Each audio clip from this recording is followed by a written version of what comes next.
They think they are heroes, fighting to save their worlds. All right, Brad. Along with EasyX last week was GDC. Oh, yeah, that's right. And I had them, I let them talk me into one. Oh. I had one appointment. One appointment. In all the GDC. middle of EasyX. Wow. Jeez. Where they were doing, what was crazy is they were doing demos there, but then they also like had a remote set up for Discord. Sure. And this is a game called Superfuse. It's being published by Raw Fury, who have put out other games like Backbone and Sable and Bad North, Call of the Sea, and the company that's actually making it is called Stitchheads, who doesn't seem to have done a whole lot yet. Stitchheads. They're in the Netherlands. Sounds like there's about 30 devs in all. And Superfuse, it's kind of a Diablo-esque action RPG. Okay. And also very like comic book inspired. Like the comic book look is a big part of everything. Right. They said they've taken inspiration from like The Boys and Invincible and Mobius and Batman Beyond. Oh, Batman Beyond, you say? Yeah. So a lot of that stuff in terms of the look and the character design that goes into it. Also, as somebody who just finished the Expanse, I caught up. Like I caught Expanse references kind of in a way. Oh, really? Because it's future, it's sci-fi, and so like they have Earth and Mars, and then they have the Belters. But what's interesting is and fun is that in this comic book style, like the guy from Earth, he's like this big, bulky berserker, and Cool. his arm is like the size of a belter. Oh, really? They're like real skinny and lanky because they don't have the gravity to worry about and stuff. And so again, it's kind of futuristic in the way that they kind of explain like powers is that they're using like nanotechnology and genes and stuff like that. And there's this group of people that like had turned themselves into like these like godlike figures. Whoa. And then somehow or another, they didn't explain it in the intro, but this like corruption breaks forth as well and creates like these zombie-like monsters. And so Ooh. the guys that had made themselves into gods then decided to create what they called the Enforcers. And then this all happens way later. So the Enforcers have turned from like saving humanity and stuff to just kind of being mercenaries and law keepers and stuff at this point. The demo I played is like super early. It's first look, first hands-on. Still, we're using like a lot of like debug options and stuff to like just flood my screen with skill points and play around with Sure, things. yeah. All mouse and keyboard at this point too. And so just like very Diablo style, like click here and walk, click on this thing and do this, right click to do this move and that kind of thing. So you said you're like the Berserker kind of guy? Yeah, so Berserker is who they had. And over the Discord, it was interesting because they were like like three of them in a room. There was like two developers and then the voice actor. Oh, really? Of the guy, the Berserker. That's funny. And it's cool because he was saying that he actually appreciated that like they're in the Netherlands, but aside from just bringing him in to do voice acting, because they had this African American character, they wanted his input as well to like make sure that they're like not doing anything that's going to sound stupid or insensitive or anything like that. And so he just like appreciated that they asked, rather than just giving him a bunch of script and like they had him look over the script and give his own feedback on it and stuff. There are different town hubs, I guess, as you go from different locations. Yeah, I was going to ask, is it set, I don't know what your experience it is with like Diablo or anything, but I was wondering if it's like maybe like chapter based, you're in one locale, you got your town there, but you go out of the town and go kill stuff and whatever, collect loot. Yeah, so that's the way it seems. Like there's a shop there where you can sell and you do upgrades and things like that. And the first act, the town is on Eros, which is a big asteroid. Cool. Which again is in the Expanse. It's a big plot point involving Eros, but it's a real asteroid that's out there.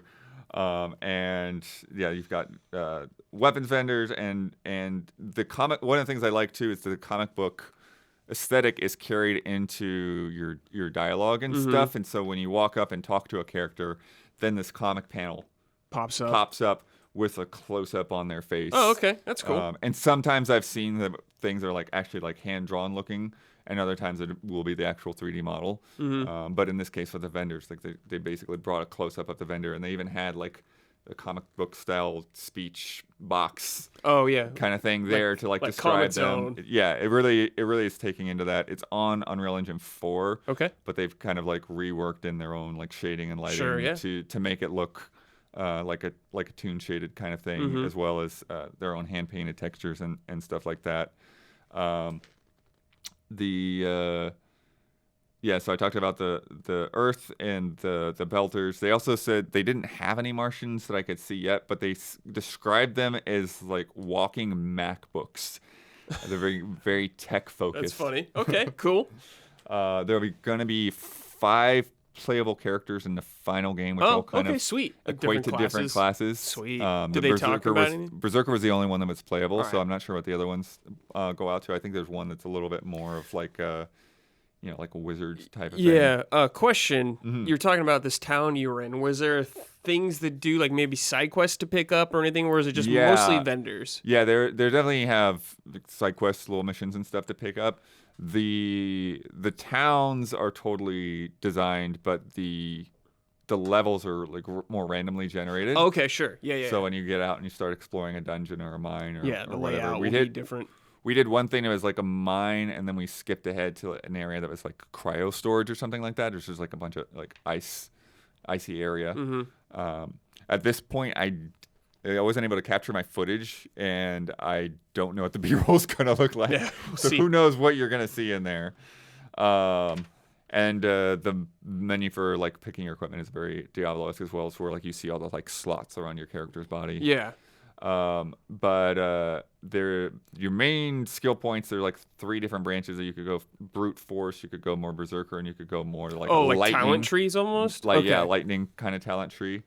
But where the game actually sets itself apart and where it's very interesting is that you have a skill creator.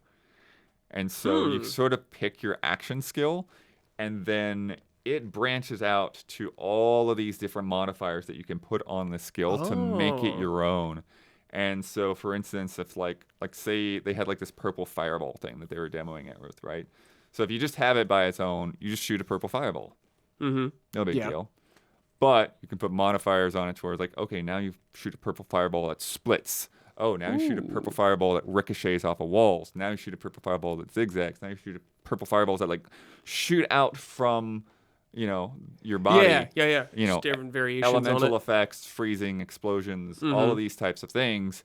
And you put these modifiers on, and then there's also this branching skill tree. So it's this like mix of like slotting things in on the skill tree and then unlocking things on the skill tree. So there's some points where they actually kind of double up, and so you can actually, if you get to a certain point on the skill tree, well, there's a thing that's permanently unlocked, and so you can take that modifier off and put another modifier onto it. Oh, okay. And so the thing really grows, but you also have to sort of balance like how many things how complicated you're going to make it, because the more complicated you make it, the more like mana that it eats up when you use got your it. skills. Okay. More mana cost if you have modifiers on it. Yeah. Okay. And then there's like passive effects too, like Nice. having like using it less energy, having it like do piercing damage, so like passes through one enemy, hits the next enemy. When I played it, I actually, rather than doing projectile, I went with like slam, because his berserkers like just hit the ground. Totally. And so that was interesting too, because like I used the zigzag as well, and I had to be sort of careful about how I used that with groups, because if I was like up against a wall or whatever, it would kind of stop my zigzag motion. So you kind of, again, you have to work out like, okay, what is going to fit my playstyle, what's actually going to be effective. But then it was also like causing guys to explode, it was causing guys to freeze. So I think that is going to be the most interesting thing to dig into. It's just it sounds cool. How many different base abilities are there, and then how Expanding wide it you from can there. actually expand it, and how useful those expansions make it. Blood, since it sounds like an ARPG, one thing that's always important in these games, or a big factor, is loot. Yeah. How is the loot in this game? Are you collecting a lot of loot in this game? I was definitely collecting a lot A lot of loot? lot of loot, where jumping into like a 15-minute demo, it's like, okay, I got what do I? And the devs are like, oh, you just took off that thing. It's really rare. Put it back. I'm like, okay, thanks. Yeah. Thanks for the guidance. Okay. Like, you're gonna really want that, So Right, customize your character to loot. I know a lot of people love that kind of stuff about ARPGs. yeah. They talked to. Okay, there's gonna be 4 acts, and not too long. I don't know what the post game is gonna be like, but they say the campaign's gonna be like 10 hours. Oh, okay. So That's not bad. Pretty brief. And Yeah, there's nothing wrong with quick to that. get through. Yeah, and then it's gonna have 4-player co-op. Ooh, that's nice. And then they're gonna do early access this year, which they're gonna have 3 of the classes playable in early access. And then it's going to launch next year in 2023. Is it PC only right now? Like, It obviously looks early like access, it's PC only. I but- mean, like I said, it was mouse and keyboard controls. But, Okay. I don't know if they're announcing the full suite of platforms just yet. Okay, sounds cool. Like just a lighter, like a Diablo-like game. If you're looking for that, sounds cool. Like, I like the idea of mixing these like different factors onto your abilities. Yeah, and it's hard for me too because I went into this totally blind. Yeah, Like totally. when I got this appointment, it's like, here's this game we haven't announced yet, and so Yeah. I'm not typically, like I haven't, put a lot of time in Diablo. I haven't played like Path of Exile or anything really, so I don't have a lot of comparison points to know how it stacks up. But I do like the skill system. Yeah, cool. Sounds like you enjoyed the world, this sci-fi kind of setting. Yeah, I do like what the direction they're going with the art style and with the character designs. So we'll see where the story goes from there. Yeah. Again, quick 15-minute demo. Yeah, Kind of totally. got like the lore and the backstory of the universe, but Cool. looks like it could be cool. Yeah, sweet.